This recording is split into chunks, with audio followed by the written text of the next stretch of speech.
Hello नमस्कार दोस्तों, आप सभी का एक बार फिर यमी स्टडी पॉइंट के इस ऑनलाइन क्लास में हार्दिक स्वागत है। आप सभी लोग यदि हमारे चैनल पे नए हैं तो हमारे चैनल को सब्सक्राइब कीजिए, लाइक कीजिए और जितना हो सके ज़्यादा से ज़्यादा शेयर कीजिए। आप सभी लोग हमारे चैनल से जुड़िए। यहाँ पर आपको सभी क्लासें निःशुल्क दी जाएंगी, किसी प्रकार का चार्ज नहीं लिया जाएगा।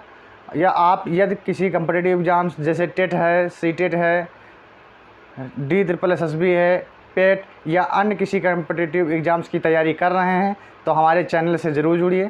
तो आज का जो हमारा टॉपिक शिक्षा मनोविज्ञान से संबंधित है। तो आज हम इस टॉपिक के माध्यम से विकास की अवस्थाओं के विषय में चर्चा करेंगे। और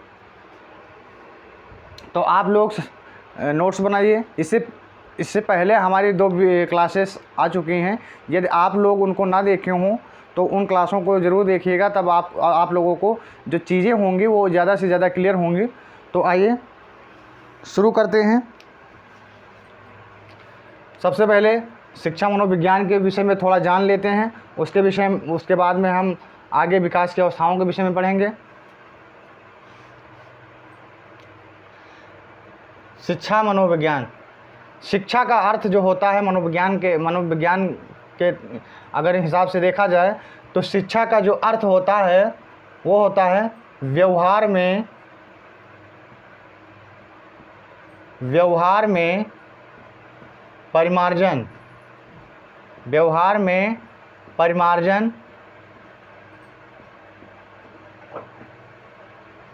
और ये परिमार्जन कैसा होना चाहिए?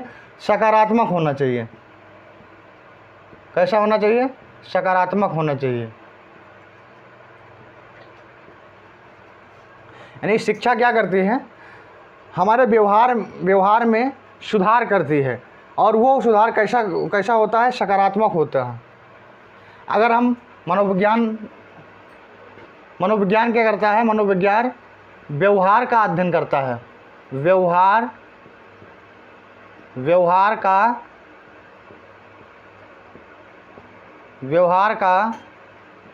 अध्ययन करता है। अगर इसको हम परिभाषित करने की प्रयास करें तो शिक्षा मनोविज्ञान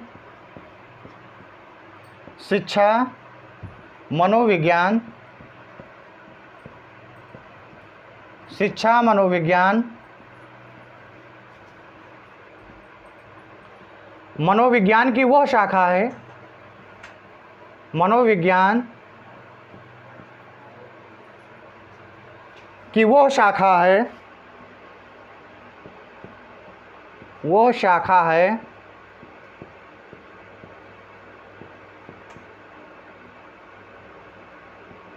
जो शैक्षिक परिस्थितियों में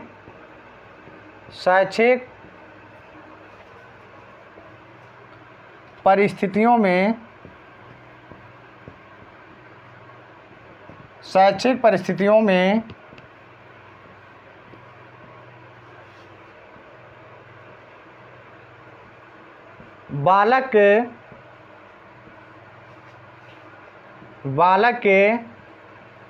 व्यवहार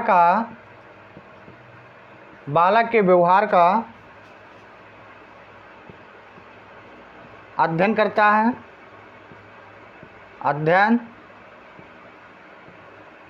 है।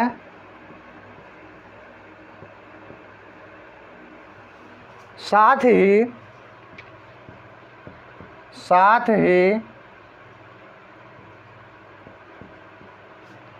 शिक्षण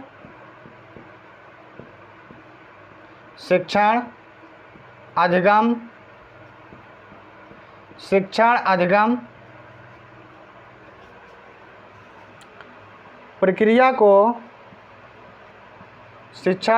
प्रक्रिया को सरल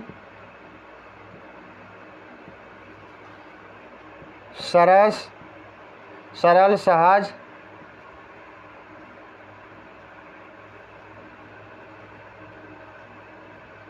सरस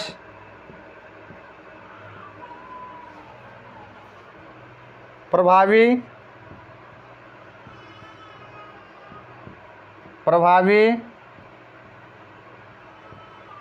एवं द्रुतगामी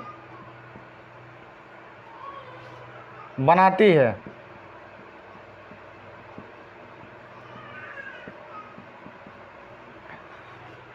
शिक्षा मनोविज्ञान की वह शाखा है जो शैक्षिक परिस्थितियों में बालक के व्यवहार का अध्ययन करता है, साथ ही शिक्षण अधिगम प्रक्रिया को सरल, सहज, सरस, प्रभावी एवं द्रुतगामी बनाती है।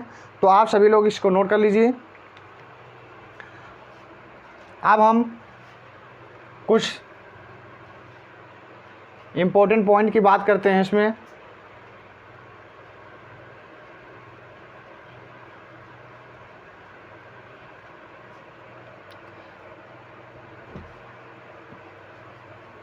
आशा करते हैं आप सभी लोगों ने इसको नोट कर लिया होगा। यदि आपको क्लास अच्छी लग रही हो तो चैनल को सब्सक्राइब ज़रूर कीजिए, साथ ही में लाइक कीजिए। इससे क्या होता है, हम लोगों को मोटिवेशन मिलता है और अच्छा से अच्छा कंटेंट देने की कोशिश करते हैं।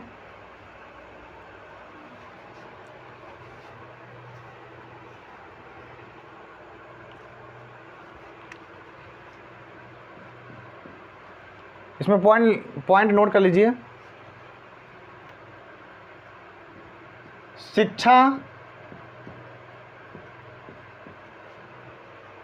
शिक्षा में मनोवैज्ञानिक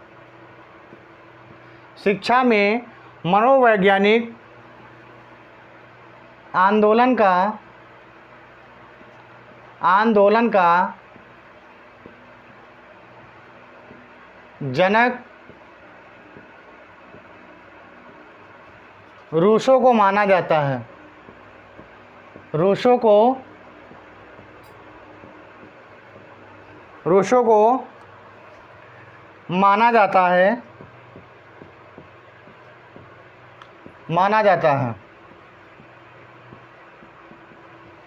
अगला पॉइंट इसी में नोट कर लीजिए। रूसो का यह विचार था, रूसो के अनुसार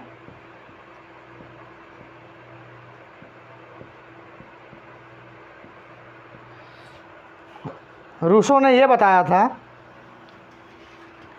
कि बालक एक पुस्तक के समान होता है और प्रत्येक शिक्षक का ये दायित्व है, ये कर्तव्य है कि उसको भली भांति अध्ययन करना चाहिए।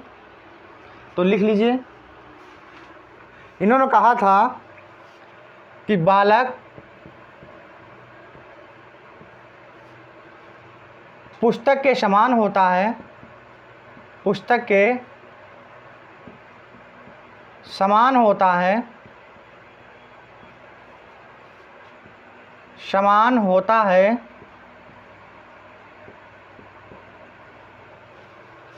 जिसे शिक्षक को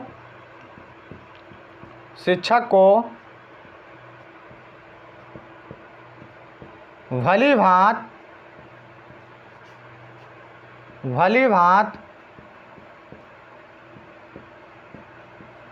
अध्ययन करना चाहिए।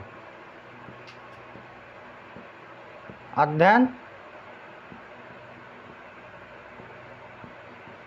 करना चाहिए।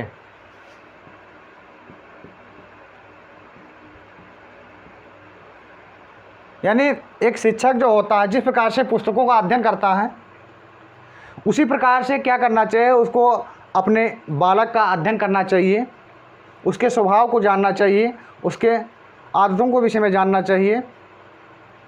तभी क्या होगा, हम उसको एक अच्छी शिक्षा दे सकते हैं। और बिना उसके व्यवहार को जाने, बिना उसके स्वभाव को जाने, बिना उसकी प्रवृत्तियों को जाने, हम उसको एक अच्छी शिक्षा नहीं दे सकते हैं। इसी प्रकार थॉमस फुलर एक मनोवैज्ञानिक हुए हैं। उन्होंने क्या कहा था, उन्होंने कहा था कि एक शिक्षक एक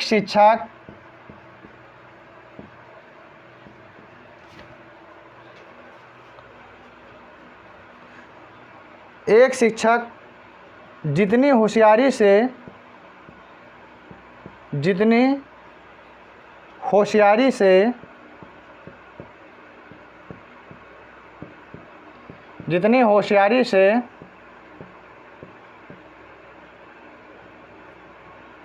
अपनी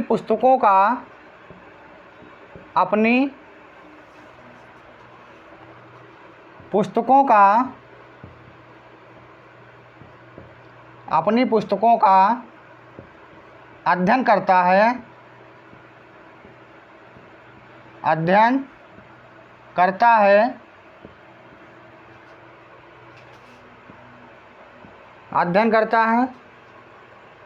उतनी ही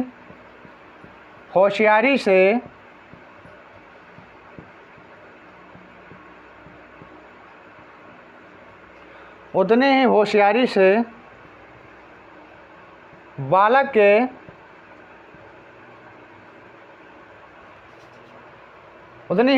से बालक के स्वभाव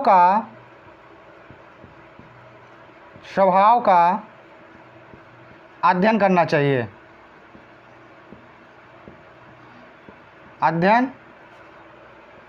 चाहिए।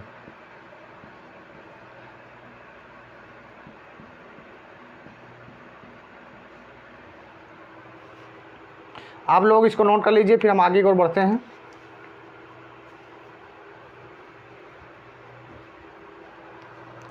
आप सभी लोग इसको नोट कर लीजिए।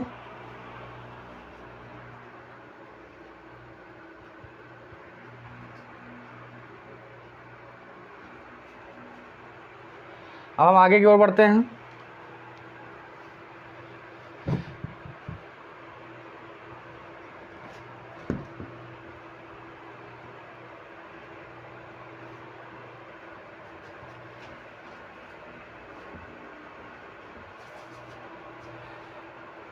आप सभी लोग नोट्स बनाइए और चीज़ों को निरंतर अभ्यास करते रहिए, क्योंकि निरंतर अभ्यास करने से चीज़ें जो होती हैं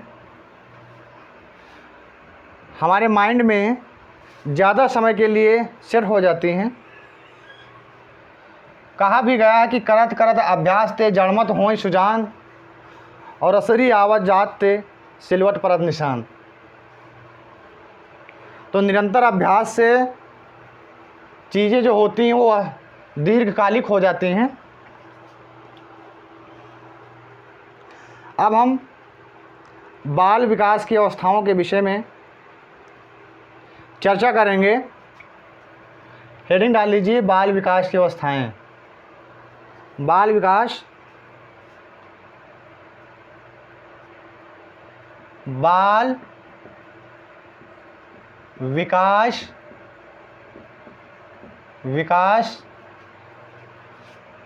की अवस्थाएं। बाल विकास की अवस्थाएं। वैसे टेट सीटेट में जो मुख्य रूप से 3 अवस्थाओं के विषय में पूछा जाता है, लेकिन हम गर्भावस्था के विषय में भी थोड़ा जानकारी ले लेंगे, ताकि जो क्वेश्चंस आएँ हमसे गलत ना हो, क्वेश्चंस हमसे बने। तो हम पहली अवस्था ले लेंगे, गर्भावस्था से जन्म तक जन्म तक और दूसरी अवस्था है शैशवावस्था। शैशवावस्था इसको इन्फेंसी एज के नाम से भी जानते हैं।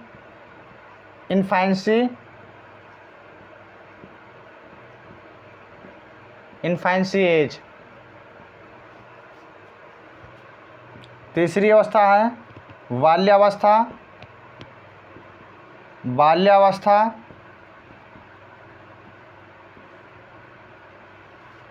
इसको चाइल्डहुड कहते हैं। चाइल्डहुड।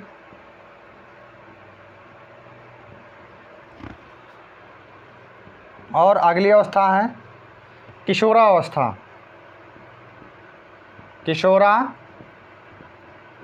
किशोरावस्था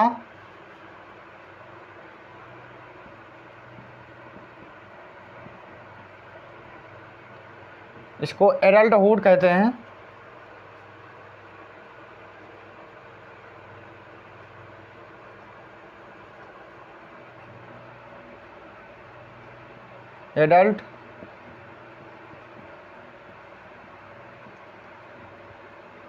एडल्टहुड। शैशवावस्था जो होती है वो जन्म से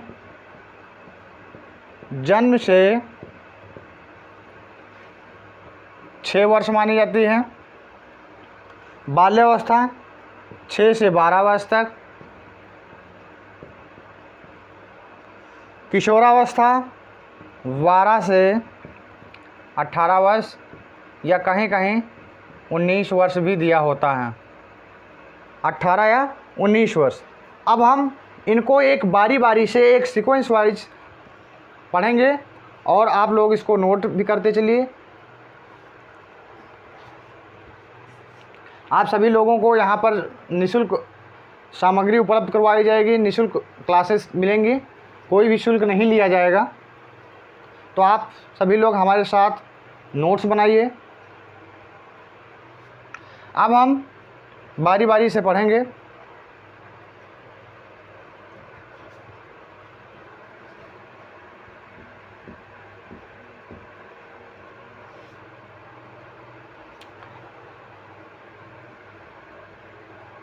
प्रश्न पूछा जाता है कि विकास प्रारंभ होता है तो कहाँ से प्रारंभ होता है? गर्भावस्था से। विकास गर्भावस्था से शुरू होता है और जीवन पर्यंत चलता है।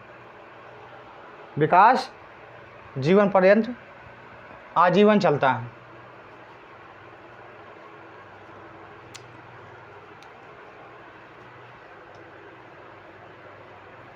अब इसमें गर्भावस्था में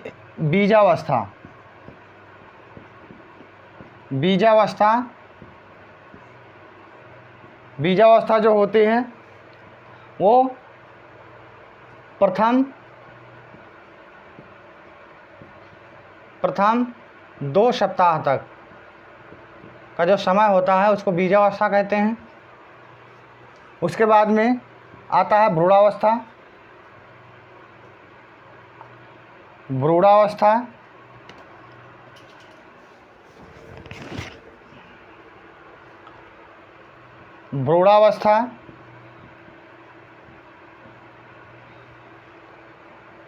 ये 3 से 8 सप्ताह तक होता है। 8 सप्ताह तक होता है। और इसमें क्या होता है, इस अवस्था में शिशु के मस्तिष्क का विकास होता है। इसमें सर्वप्रथम शिशु के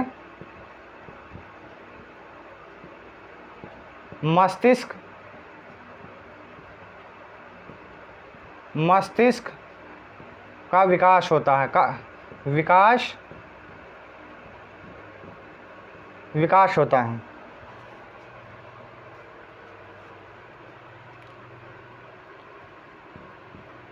अगला शिशु अवस्था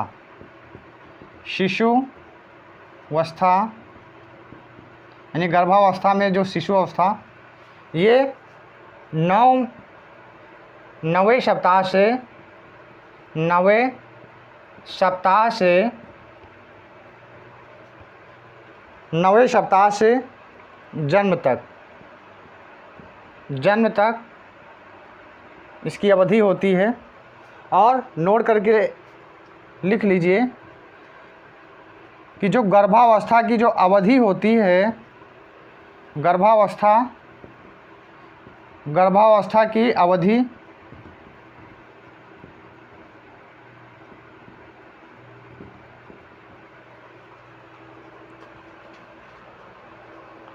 वो क्या होती है, 280 दिन होता है। कितना होता है? 280 दिन, यानी 9 माह 10 दिन। इतने दिन के बाद एक बच्चे का जन्म होता है। आप लोग नोट कर लीजिए इसको, फिर हम आगे शैशवावस्था के विषय में बात करेंगे। आशा करते हैं आप सभी लोगों ने इसको नोट कर लिया होगा।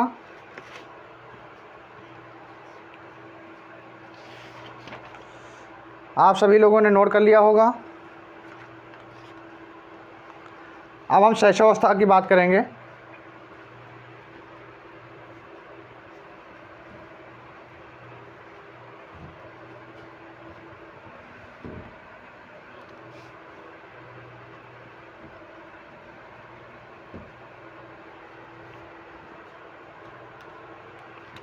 हेडिंग डालेंगे शैशवावस्था।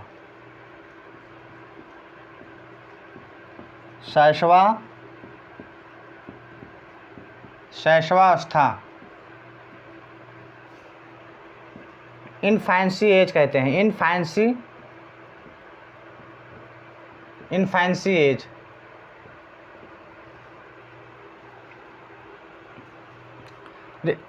इनफैंसी जो है, इनफैंसी वर्ड जो है वो लैटिन भाषा के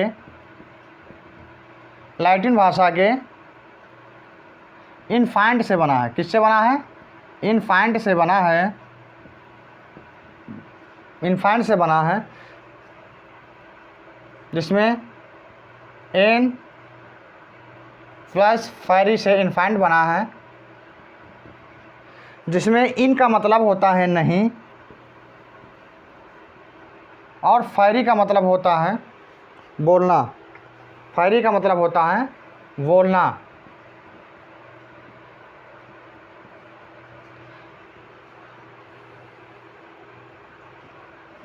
अगर इसको हम परिभाषित करने की कोशिश करें तो ये वो अवस्था होती है, यानी शैशवावस्था वो अवस्था होती है, शैशवावस्था वो अवस्था होती है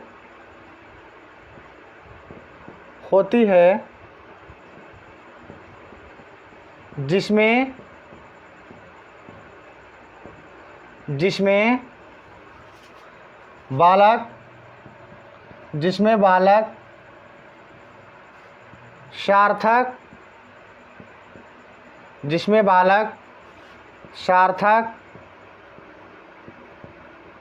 शब्दों का प्रयोग नहीं कर पाता है।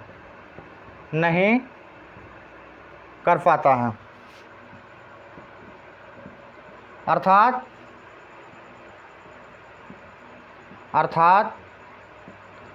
सार्थक शब्दों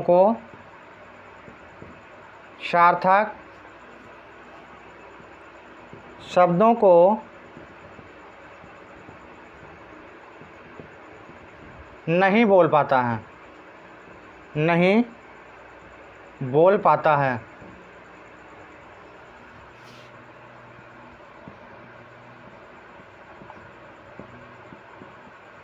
समझ में आप लोगों को या चीज़ें समझ में आ रही हैं तो कमेंट बॉक्स में ज़रूर बताइएगा कि हाँ चीज़ें समझ में आ रही हैं।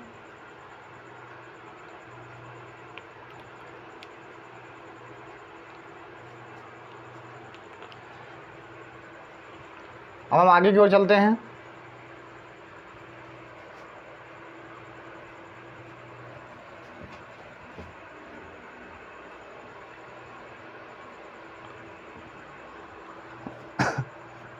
अब हम शैशवावस्था के उपनामों के विषय में जानेंगे कि शैशवावस्था को और किन किन नामों से जानते हैं, उपनामों के विषय में जानेंगे। तो पहला पॉइंट नोट कर लीजिए। पहला पॉइंट, शैशवावस्था को वैलेंटाइन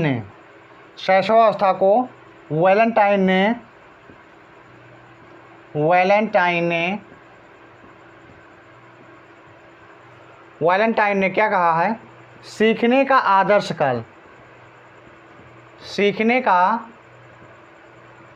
काल कहा है। क्या कहा है? सीखने का आदर्श काल।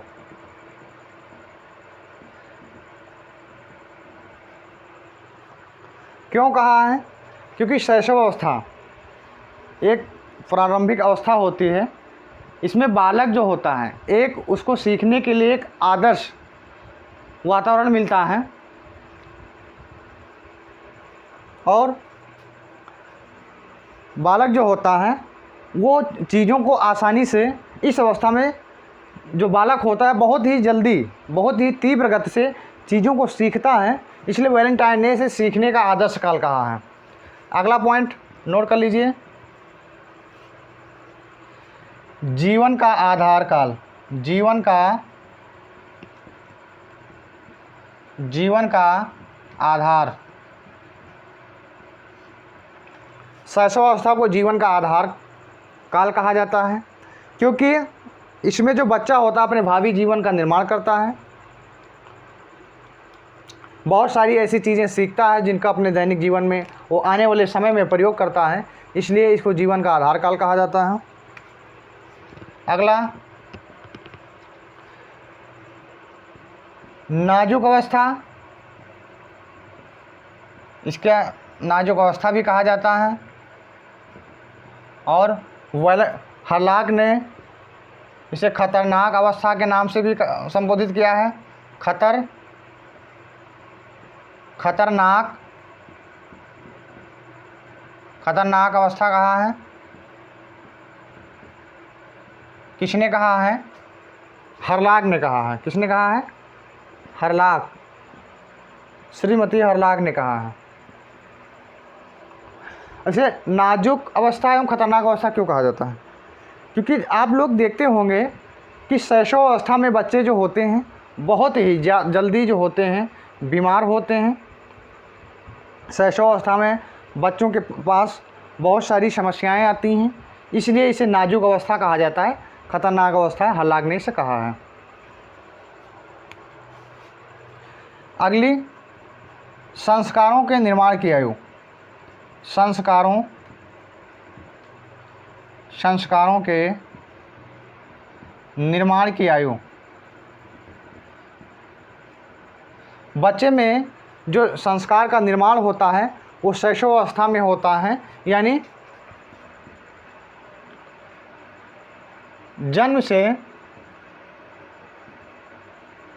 6 वर्ष, इसी अवस्था में बच्चे में क्या होता है? संस्कारों का निर्माण होने लगता है, यानी संस्कारों के निर्माण की अवस्था।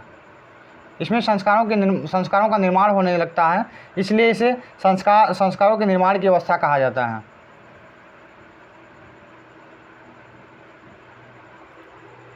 अगला पॉइंट, प्रिय लगने वाली अवस्था। प्रिय लगने वाली अवस्था, शैशवावस्था प्रिय लगने वाली अवस्था है। इसमें देखिए छोटे बच्चे सभी को अच्छे लगते हैं,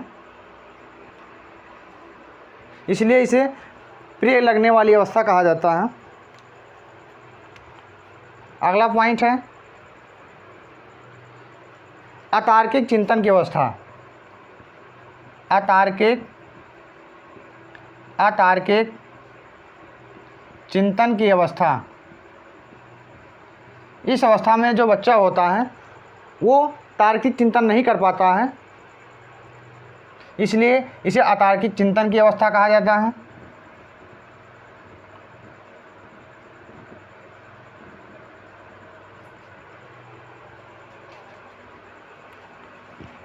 अगला पॉइंट लिख लीजिए, मन मौजों एवं तरंगों में विचरण की अवस्था। इस अवस्था में जो बच्चा होता है वो अपने आप में मस्त होता है, इसलिए इसे मन मौजों तरंगों में विचरण की अवस्था कहा जाता है।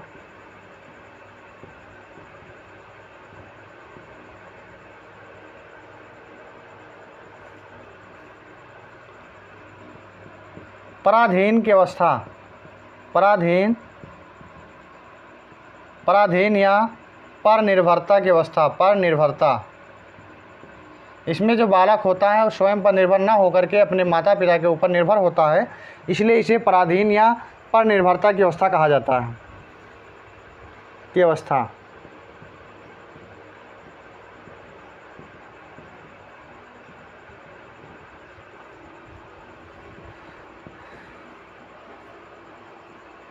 थार्नडाइक ने इसे अर्ध स्वप्नों की अवस्था कहा है। अर्ध स्वप्नों की